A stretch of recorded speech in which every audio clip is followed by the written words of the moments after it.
చూడండి నత్త ముక్కలు. ఇప్పుడు వీటితో కూర వండాలి. ఏంటి నత్త ముక్కల ఎవరిని పాకే కూడా ఆపరా, మీరు వదలరా అని అనుకుంటున్నారు కదా. వీటిలో ఉన్న బెనిఫిట్స్ తెలిస్తే ఎవ్వరూ అలా అనరు. ఎంత ప్రోటీన్ శాతం ఇందులో ఎంత ఎక్కువ ఉంటుందంటే అంత ఎక్కువ ఉంటుంది. కార్బోహైడ్రేట్స్ అంటూ రెస్ట్రిక్షన్స్ లేకుండా ప్రోటీన్స్తో చాలా బెనిఫిట్ అవుతూ త్వరగా వెయిట్ లాస్ అవ్వాలంటే ఇవి చక్కగా తీసుకోండి. ఏ మాత్రం ఆలోచించొద్దు. అన్ని రకాలుగా ఇది ఆరోగ్యానికి చాలా మంచిది. నరాల బలహీనత ఉన్న వాళ్ళకి, మధుమేహానికి, అలాగే ప్రెగ్నెంట్ లేడీస్కి చాలా చాలా మంచిది ఇది. కాల్షియం ఇందులో చాలా చాలా ఎక్కువగా ఉంటుంది. ఈ చలికాలంలో చాలా ఎక్కువగా దొరుకుతూ ఉంటాయి. సిటీలో దొరకపోవచ్చేమో కానీ పల్లెటూరులో కాలువల దగ్గర అక్కడ చాలా బాగా దొరుకుతాయి అన్నమాట. ఇవి ఈ నత్త ముక్కల మాంసము చాలా రకాలుగా ఆరోగ్యానికి ఎంత మేలు చేసిద్ది అంటే అంత మేలు చేసిద్ది. మీకు దొరికితే మాత్రం తప్పకుండా తినండి, అస్సలు వదలొద్దు. బాడీ గ్రోత్కి చాలా హెల్ప్ అవుతుంది. అలాగే హార్ట్ హెల్త్కి కూడా ఇది చాలా మంచిది. ఇవి తినడం వల్ల వాత నొప్పులు అలాంటివి అసలు మీ దరికే రావు. అందుకే ఇది ప్రెగ్నెంట్ లేడీస్కి చాలా మంచిది. డెలివరీ టైంలో అలాంటప్పుడు కొంతమందికి వాత నొప్పులు అలా వస్తాయి కదా, అలా రాకుండా ఇవి చాలా బాగా పనిచేస్తాయి. అలాగే కాల్షియం చాలా చాలా హెల్ప్ అవుతుంది ప్రెగ్నెంట్ లేడీస్కి. వీటిల్లో ఉండే కాల్షియము చాలా ప్రోటీన్ కూడా ఉంటుంది. వీటిలో విటమిన్ ఏ, ఐరన్ కూడా చాలా ఎక్కువగానే ఉంటుంది. అలాగే ఆస్తమా పేషెంట్స్కి ఇది చాలా చాలా మంచిది. మా అమ్మమ్మ వాళ్ళు చెప్పేవాళ్ళు ఏంటంటే, రైతులు ఇదివరకు రోజుల్లో మందు తాగేసే వాళ్ళంట పంటలు పండలేనప్పుడు. అలాంటప్పుడు విషం లాంటిది అది పొలాల్లో వేసే మందు వాళ్ళు తాగేసినప్పుడు వాటికి ట్రీట్మెంట్గా ఈ నత్తలు ఉంటాయి కదా, వీటిని పగలకొట్టినప్పుడు, ఈ నత్త గుల్లలు పగలకొట్టినప్పుడు లోపల ఒక లిక్విడ్ లాంటిది ఉండేదంట. ఆ లిక్విడ్ని వాళ్ళు విరుగుడుగా వాడేవాళ్ళంట. ఆ విషము విరుగుడు అయిపోద్దంట ఆ లిక్విడ్ తాగితే. సో వాళ్ళు అలా చేసినప్పుడు పొలాల్లో ఉన్నప్పుడు ఈ నత్త ముక్కల్ని వెంటనే వాళ్ళు తీసుకొని నత్తల్ని పట్టుకొని అవి పగలు కొట్టి దానిలో ఆ లిక్విడ్ని వాళ్ళకి తాగిచ్చేవాళ్ళంట. వెంటనే ఫస్ట్ ఎయిడ్ లాగా అన్నమాట. వెంటనే వాళ్ళకి విరుగుడు వచ్చేదంట. ట్రీట్మెంట్ అందేలోపు ఫస్ట్ ఇదే చేసేవాళ్ళంట వాళ్ళు. ఆ సొన తాగిచ్చినప్పుడు వాళ్ళకి వామిటింగ్ రూపంలో వాళ్ళు తీసుకున్న విషం అంతా బయటకు వచ్చేసేదంట బాడీలోంచి. మరి ఇంకెందుకు ఆలస్యం, ఇన్ని రకాల ఆరోగ్య ప్రయోజనాలు ఉన్న ఈ నత్తల్ని ఎలా క్లీన్ చేసుకోవాలి, అలాగే ఎన్ని రకాలుగా వండుకోవాలి, ఇవన్నీ విషయాలు తెలుసుకోవాలంటే ఈ వీడియోని పూర్తిగా చూడండి. ఈ నత్తల మాంసము ఏట మాంసం కంటే చాలా రుచిగా ఉంటుంది, తక్కువ ధరలోనే లభిస్తుంది. హలో ఎవ్రీవన్, చూసారా ఇవి నత్త ముక్కలండి. ఇవి విజయవాడ నుంచి పామారు వెళ్ళే రోడ్లో ఒక తాతగారు అమ్ముతుంటే మా అక్క తీసుకుందనమాట. నాకైతే చేయడం రాదు, మా అక్కే క్లీన్ చేస్తుంది వీటిని. అవి ఇంటికి వచ్చేసరికి చీకటి అయిపోయింది అనమాట. వాళ్ళు ఆల్రెడీ వాటి మీద ఉన్న పెంకులు పగలగొట్టారు. అలాగే దీనిలో ఇలా రెడ్ కలర్లో ఉంది చూడండి, అది తీసేయాలంట, చేదు. ఈ పెంకు కూడా తీసేసుకోవాలి. ఇది తీసేసి క్లీన్ చేసుకోవాలి. నీట్గా క్లీన్ చేసిన తర్వాత ఇలా ముక్కలు వస్తున్నాయి చూడండి. పూర్తిగా కట్ చేసిన తర్వాత ఈ ముక్కలు ఇలా ముక్కలు తీసుకోవాలి. ఫస్ట్ తీసిన తర్వాత ఇంకా క్లీన్ చేయాలి, అది కూడా చూపిస్తాను.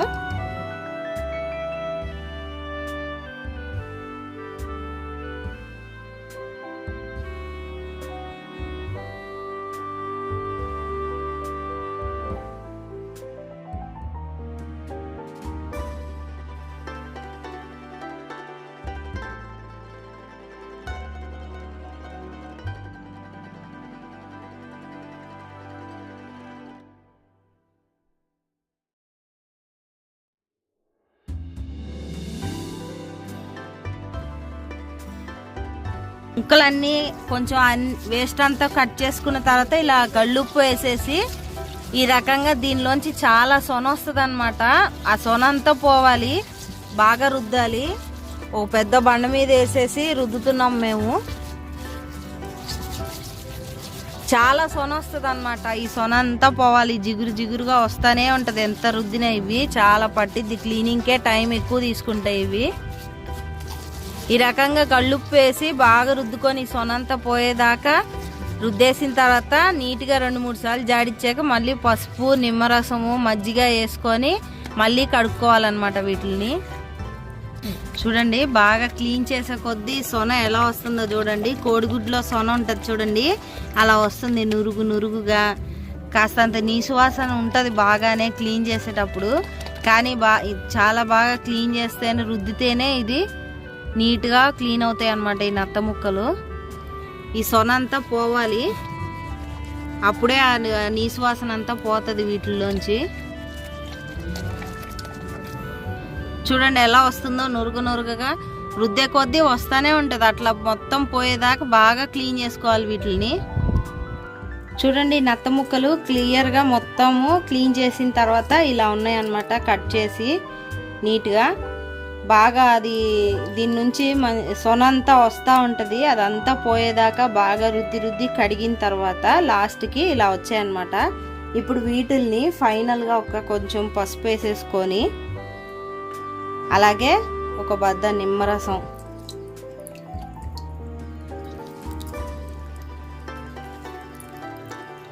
నిమ్మరసం పిండేసి కాస్తంత పెరుగు కూడా వేసి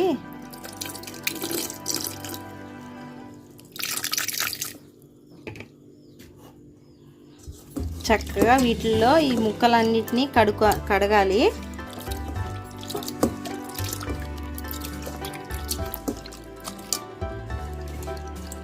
ఇలా చక్కగా శుభ్రం చేస్తే ఈ రకంగా నీసు ఇంకా వాసన కూడా ఏం ఉండదు.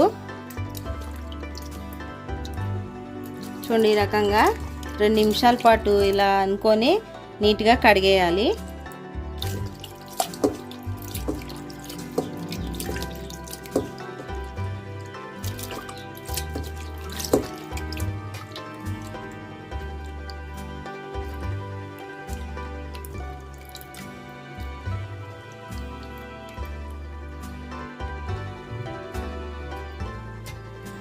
ఈ రకంగా మజ్జిగలో వేసి మొత్తం పిసికేసిన తర్వాత ఇట్లా మళ్ళీ వాటిని విడిగా తీసుకొని ఒకసారి మళ్ళీ నీళ్ళల్లో జాడించుకోవాలి. మళ్ళీ ఈ రకంగా శుభ్రమైన నీళ్ళు తీసేసుకొని దానిలో ఈ ముక్కలన్నీ వేసి మళ్ళీ ఒకసారి నీట్గా జాడించేసుకోవాలన్నమాట. అస్సలు ఇంకా మురికి అంటూ ఉండదు, సొన అంటూ ఉండదు. చక్కగా నీసు వాసన అంతా పోయి ఫ్రెష్గా ఉన్నాయి చూడండి ముక్కలు. ఈ ముక్కలతో ఇప్పుడు మనం కర్రీ స్టార్ట్ చేద్దాం. నేను 2 రకాల కర్రీలు వండాలనుకుంటున్నాను, అందు గురించి నేను సగం ముక్కలు మాత్రమే తీసి ఇప్పుడు చేస్తున్నాను. మిగిలిన సగము మళ్ళీ ఇంకొక కూర వండుతాను అన్నమాట. పచ్చిశనగపప్పు వేసి అది వేరే రకంగా వండాలి. ఇది బియ్యం వేసి వండబోతున్నాను. ఎలా వండుతానో చూపిస్తాను వీడియోలో. చూడండి పూర్తిగా క్లీన్ అయిపోయినాయి. కర్రీ స్టార్ట్ చేసేద్దాము. ఇప్పుడు ఉల్లిపాయ ముక్కలు ఇవి కూడా కట్ చేసి పెట్టేసుకున్నాను. ఒక 2 మీడియం సైజు ఉల్లిపాయలు, అలాగే 2 టమాటా ముక్కలు అన్నమాట గ్రేవీ కోసం. పచ్చిమిరపకాయలు ఒక 5-6 తీసుకున్నాను, ఎందుకంటే స్పైసీనెస్ ఎక్కువ కావాలి. దీనిలో బియ్యం వేయించి రవ్వ వేస్తున్నాం కాబట్టి ఆ స్పైసీనెస్ అంతా తగ్గిపోద్ది, అందుకోసం ఎక్కువగా మిరపకాయలు తీసుకున్నా. అలాగే కాస్తంత పుదీనా, ఒక కరివేపాకు రబ్బ. ఫస్ట్ ఇప్పుడు బాండీని పెట్టేసుకొని స్టవ్ ఆన్ చేసేసుకుందాం. ఇది మొత్తం హీట్ ఎక్కిన తర్వాత అప్పుడు బియ్యం వేసుకుందాం. సో చూడండి బాండీ వేడెక్కింది. ఇప్పుడు ఈ మాత్రం నత్త ముక్కలు అన్నమాట, ఓ 1/2 కేజీ ఉంటాయి. వీటికి నేను ఒక చిన్న కప్పు రైస్ తీసుకుంటున్నాను. ఈ రైస్ని ఇప్పుడు వేయించుకోవాలి, కరకరలాడేలాగా వచ్చేదాకా ఈ రైస్ని వేయించుకోవాలి. చక్కగా కలుపుతూ సిమ్లో పెట్టి వేయించుకోవాలన్నమాట. ఇవి కొంచెం కలర్ చేంజ్ అవుతాయి, అంతవరకు వేయించుకోవాలి.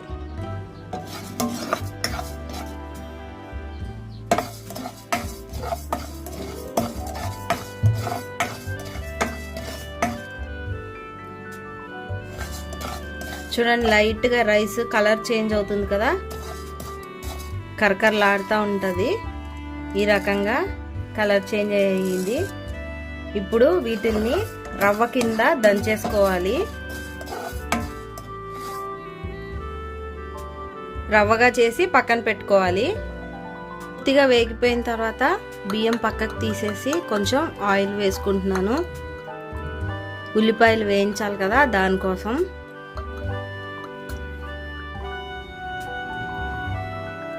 ఆయిల్ కూడా వేడెక్కిన తర్వాత ఉల్లిపాయలు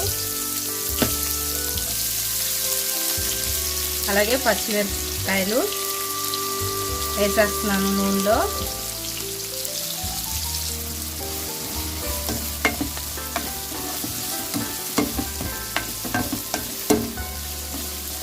ఉల్లిపాయ పచ్చిమిరపకాయ చక్కగా వేగిపోవాలి, పచ్చివాసన అంతా పోయి బంగారు రంగు వచ్చేదాకా వేయించుకోవాలి అన్నమాట.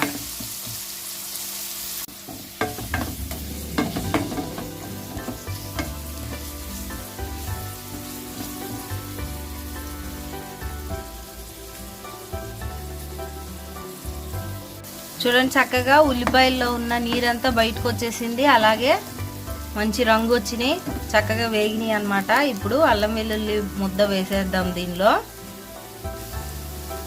చూడండి, ఒక స్పూను అల్లం వెల్లుల్లి ముద్ద వేస్తాను. చక్కగా ఎప్పటికప్పుడు రుబ్బి వేసుకుంటే బాగుంటుంది అల్లం వెల్లుల్లి ముద్ద. కమ్మని వాసన వస్తుంది వేగుతుంటే.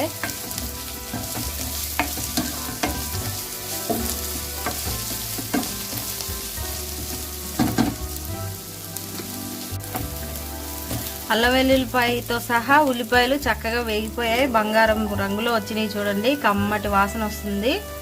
ఇప్పుడు ఈ టమాటాలని వేసుకుందాం. టమాటాలన్నీ మెత్తపడే వరకు కాస్తంత ఉడికించుకోవాలి కలిపి. ఈ టమాటా ముక్కలు కూడా చక్కగా ఉడికిపోయి మెత్తగా అయిపోయి ఇప్పుడు ఇందులో కలిసిపోవాలన్నమాట. అంతవరకు ఉడికించేసుకోవాలి.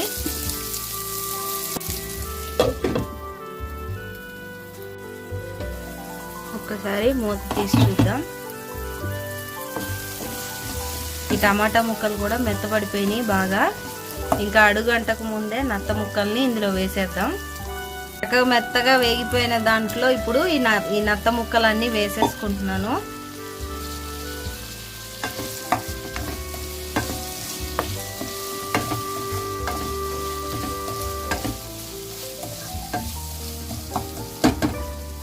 ఒక్క నిమిషము వీటిని ఇలా కలుపుకొని ఆ తర్వాత ఉప్పు పసుపు వేస్తాను.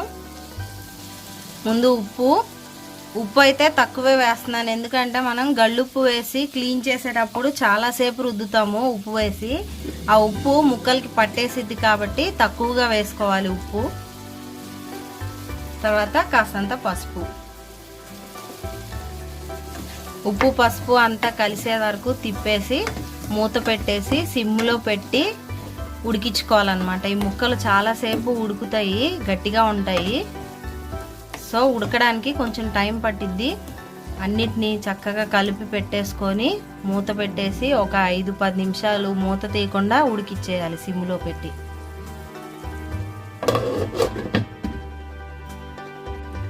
ఓ 10 నిమిషాల తర్వాత మూత తీసి చూస్తే చూడండి, లైట్గా నీరు ఊరింది, ముక్కలు మగ్గిపోయినాయి చక్కగా.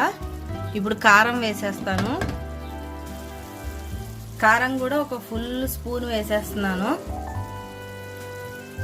ఎందుకంటే స్పైసీనెస్ ఉంటేనే బాగుంటుంది. దీనిలో బియ్యము రవ్వగా చేసి వేస్తాం కదా, అందుకని సప్పదనం వచ్చేయకుండా ఉండాలంటే ఇదంతా వేసి చక్కగా కలుపుకోవాలి. 1 నిమిషం మళ్ళీ మూత పెట్టేసి మగ్గిచ్చేద్దాం. 1 నిమిషం తర్వాత కారం పచ్చివాసన అంతా పోయింది. ఇప్పుడు దీనిలో వాటర్ వేసేస్తున్నాను, 1 గ్లాస్ వాటర్. ముక్కలన్నీ చక్కగా మునిగాయి చూడండి. చక్కగా ముక్కలంతా మునిగిపోయేంత వాటర్ వేసేసుకొని ఇప్పుడు మీడియం ఫ్లేమ్లో పెట్టి ఇవి ఉడికించుకోవాలి. బాగా ఎక్కువసేపే ఉడుకుతాయి.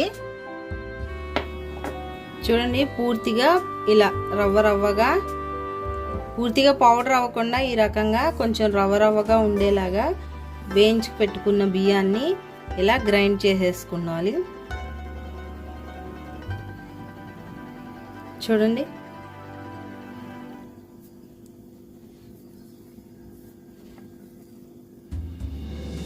ఈ రకంగా రవ్వగా గ్రైండ్ చేసుకోవాలి. ఇది ఎప్పుడు వేయాలంటే ఒక 10 మినిట్స్లో ఇంకా కూర అయిపోతుంది అనంగా కర్రీలో వేసుకోవాలి. ఇది కూడా ఉడకాలి కాబట్టి మనం ఎక్కువగా వాటర్ వేసుకున్నాం అన్నమాట కూరలో. చూడండి కూర చక్కగా దగ్గరికి వచ్చేస్తుంది, నీరు ఎగిరిపోతుంది, ఇంకా కొంచెం నీరే ఉంది. ఇప్పుడు దీనిలో మనం గ్రైండ్ చేసి పెట్టుకున్నాం కదా, బియ్యము వేయించి రవ్వ చేసి పెట్టుకున్నాం కదా, ఆ రవ్వ దీనిలో వేసేసుకోవాలి. వేసేసుకొని కూరలో అంతా కలిసేలాగా కలిపేసుకోవాలి, ఉండలు కట్టకుండా.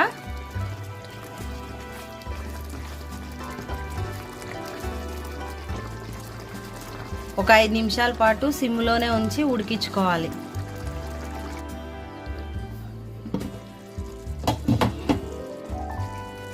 ఆ కాస్త 5 నిమిషాలు కూడా ఉడికిపోయిన తర్వాత కొంచెం కరివేపాకు, పుదీనా, కరివేపాకు కూడా వేసేసుకొని ఇంకొకసారి కలిపిన తర్వాత ఇది చక్కగా దగ్గరికి వచ్చేస్తుంది కూర. చూడండి చిక్కబడిపోయింది. ఇంకా గరం మసాలా వేసేస్తే అయిపోయినట్టే.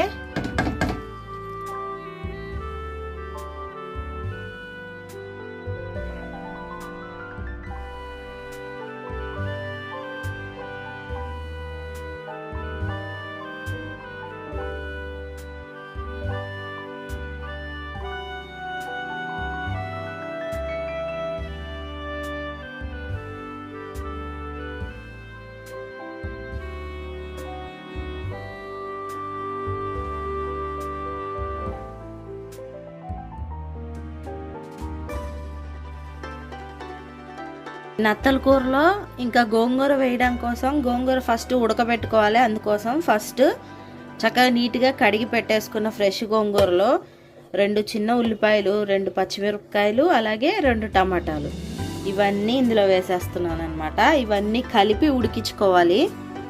అలాగే పసుపు, కారం, నూనె కూడా వేస్తాను.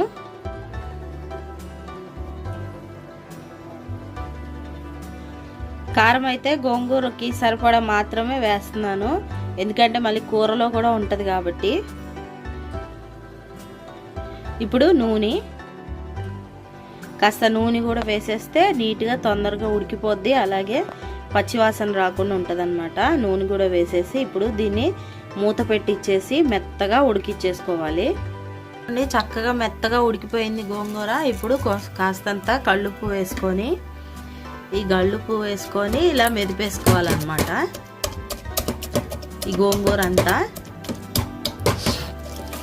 పప్పు గుత్తితో ఇలా మెదిపేసుకొని మెత్తగా అయిన తర్వాత ఇది పక్కన పెట్టేసి కూర రెడీ చేసి ఇందులో వేసి ఉడికించాలి. చూడండి మొత్తము మెత్తగా అయ్యేంత వరకు మెదిపేసుకున్నాం కదా. ఇప్పుడు దీనిలో కూర వేద్దాము. ఇది పక్కన పెట్టేద్దాం. ఫస్ట్ కూర వండిన తర్వాత ఇందులో వేసి ఉడికించుకుందాం. సో శనగపప్పు నత్తల కూర కోసం ఆయిల్ వేసేసుకుంటున్నాను. ఫస్ట్ ఆయిల్ హీట్ చేసి ఆనియన్ వేయించుకోవాలన్నమాట. కొంచెం డిఫరెంట్ ఉంటుంది అంతే, సేమ్ టు సేమ్ అది ఎలా ఉండేమో అలానే ఉంటుంది ప్రాసెస్. లాస్ట్లో కొంచెం మారుతుంది అంతే. ఆయిల్ హీట్ ఎక్కేసిన తర్వాత ఆనియన్ వేసేస్తున్నాను. ఒక 2 పెద్ద ఉల్లిపాయలు, ఒక 4 పచ్చిమిరపకాయలు కట్ చేసి వేసాను.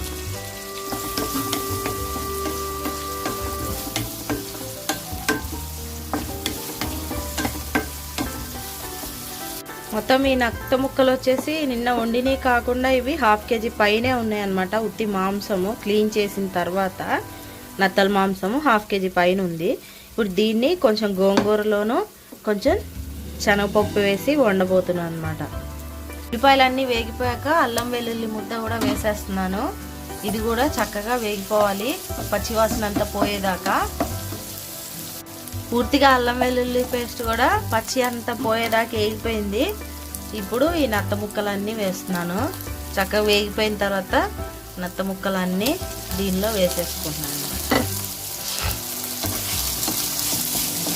చిన్న చిన్నగా కట్ చేశానండి, ఎందుకంటే ఉడకాలి, ఇవి చాలాసేపు పడుతుంది అన్నమాట ఉడకడం కోసం. అందుకని చిన్న చిన్న ముక్కలే కోసం కాస్తంత అంతా కలిసేదాకా కలిపిన తర్వాత ఇప్పుడు సాల్ట్ చాలా తక్కువ వేస్తున్నాను అన్నమాట. ఎందుకంటే గోంగూరలో కూడా మళ్ళీ ఉప్పేసి రుబ్బాలి మెదిపేటప్పుడు, అందుకని సాల్ట్ కొంచెం తక్కువే వేసుకోవాలి. ఆ తర్వాత పసుపు, కారం,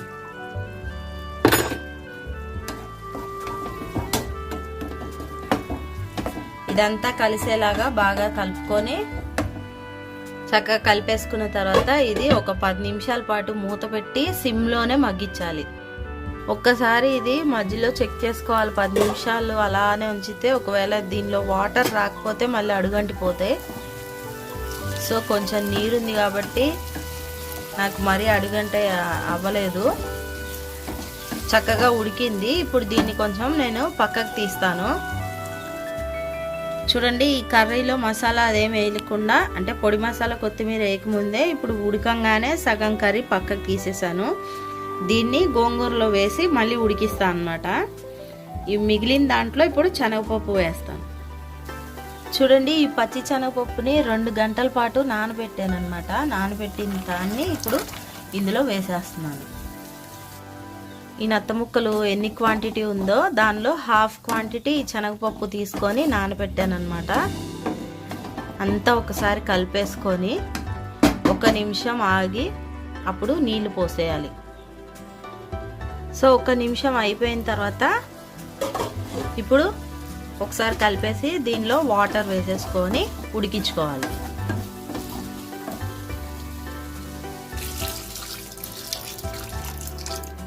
ముక్కలన్నీ మునిగేంత వరకు వేసుకున్నాను వాటర్.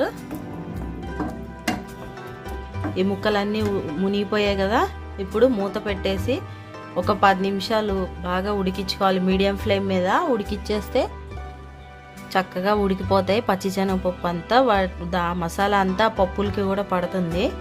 మూత పెట్టేసి ఒక 10 నిమిషాలు ఉడకబెట్టేద్దాం. పూర్తిగా ఎగిరిపోతుంది చూడండి కూర. ఇప్పుడు ఒకసారి శనగపప్పు ఉడికిందో లేదో ఒకసారి చెక్ చేసుకోవాలి. చూడండి, చూపిస్తున్నాను. ఒక శనగపప్పు తీసుకొని ఇలా వేలుతో ఇలా అంటే చూడండి పూర్తిగా ఉడికిపోయింది. చక్కగా పిండి పిండిగా వస్తుంది. ఇప్పుడు పూర్తిగా ఉడికిపోయినట్టే. కాస్తంత కొత్తిమీర, మసాలా వేసేసి దించేసుకుంటే అయిపోద్ది కూర రెడీ.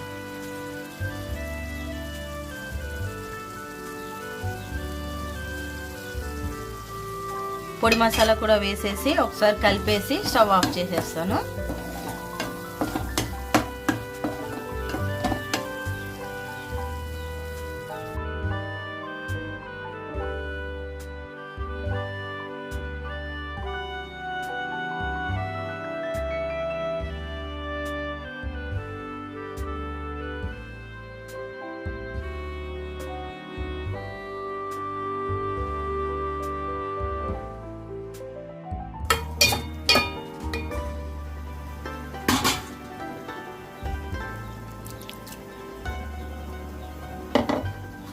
మనం కూర రెడీ అయిపోయాక పక్కకు తీసుకొని ఇందులో వేసేస్తున్నాను అనమాట. గోంగూరలో కాస్త గట్టిగా ఉంది చూడండి. గోంగూరలో అసలు నీళ్లు పోయకుండా ఉత్తి నూనెతోనే మగ్గించాం కాబట్టి, ఎందుకంటే నిల్వ ఉంటుంది చక్కగా 2 రోజులైనా సరే ఇది పాడైపోదు, అసలు బాగుంటుంది అన్నమాట. పుల్లగా ఉండాలి గోంగూర. అలాగే కళ్ళుప్పు కూడా చూసి వేసుకోవాలి. కూరలో వేసి వండుతాం కాబట్టి కసిమవుతుంది, అందుకని చూసి తగ్గించి వేసుకోవాలన్నమాట. గోంగూరలు చక్కగా ఉడికిపోయిన తర్వాత గోంగూర నత్తల కూర ఇది కూడా అయిపోయింది, ఎగిరిపోయింది. ఇప్పుడు బంద్ చేసుకోవచ్చు. ఇది కూడా రెడీ అయిపోయింది అన్నమాట.